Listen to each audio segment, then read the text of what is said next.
Hey there, Foxy.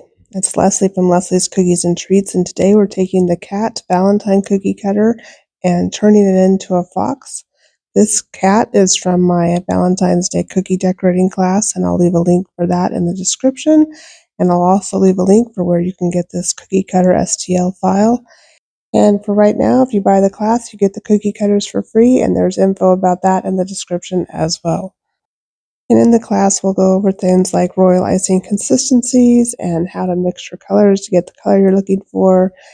And you'll see why my scribe is my favorite tool and how you can use it to shape your icing and get your icing to be extra smooth and flat. So while we wait for the heart to dry, I'm going to move up here and do the top of the fox's head. And I'm just going to outline and flood that in. I kind of sketched a little line on my cookie with the scribe so I knew where I wanted this to go, and I'll just smooth it out with my scribe again. And this video is sped up 2 times speed. In my classes it goes much slower, and I go into more detail about why I'm doing what I'm doing, and we'll talk about how to create layers and separation between layers, and how to use a wet on wet technique to really make the eyes pop. We'll talk about using a projector and 2 other ways to transfer the design onto your cookie if you don't have a projector, and how to get the words on your cookie. We'll go over some writing tips and techniques and so much more. So if you're interested in all about cookie decorating, or maybe I should say if you give a fox about cookie decorating, you should go check that class out.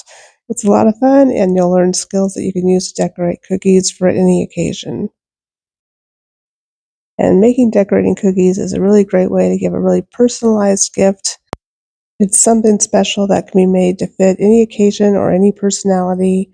And they're really expensive, so learning how to make them yourself will be rewarding as well as save you a lot of money. And it's something that just brings joy to everybody that you give cookies to. So I really encourage you to learn how to do this. It transforms your cookies from just your everyday ordinary grocery store cookie into something that is just special and perfect for the person you're giving it to. And it's really a unique way to celebrate every occasion. So I've let this cookie dry until the icing crusts over, and we're just going to add another layer here of this pause. We're going to use the blob effect. Yes, that's a cookie term I use. And it just basically means we're putting a blob of icing down, and then we'll shape it with our scribe. And it also just goes to show you that if you can squeeze out a blob of icing, you can decorate cookies. And so let's add one final little bit of icing here in a little bit of a C shape.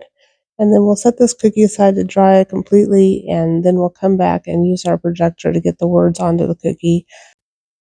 So my cookie is completely dry. I let it dry overnight, and I'm just going to project a couple of different phrases onto the heart here, and I'm going to write those in with an edible marker, and then I'm going to do the word fox using royal icing. Now, this is something you really don't want to do if you're going to decorate cookies. I'm using my flood consistency royal icing and trying to write the word fox here. And you can see that as time goes on, the circle in the middle of that O is going to completely fill in.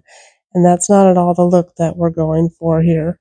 So you need to use a detail consistency royal icing in order to do your lettering so that it will keep its shape. And so for this next cookie, I am going to use a detail consistency royal icing, and you will see that it works much better.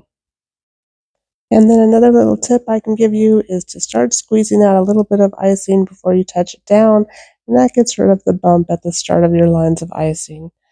And then I just wrote the rest with my marker, and these cookies are done. I hope you enjoyed this somewhat tutorial, more of an overview really.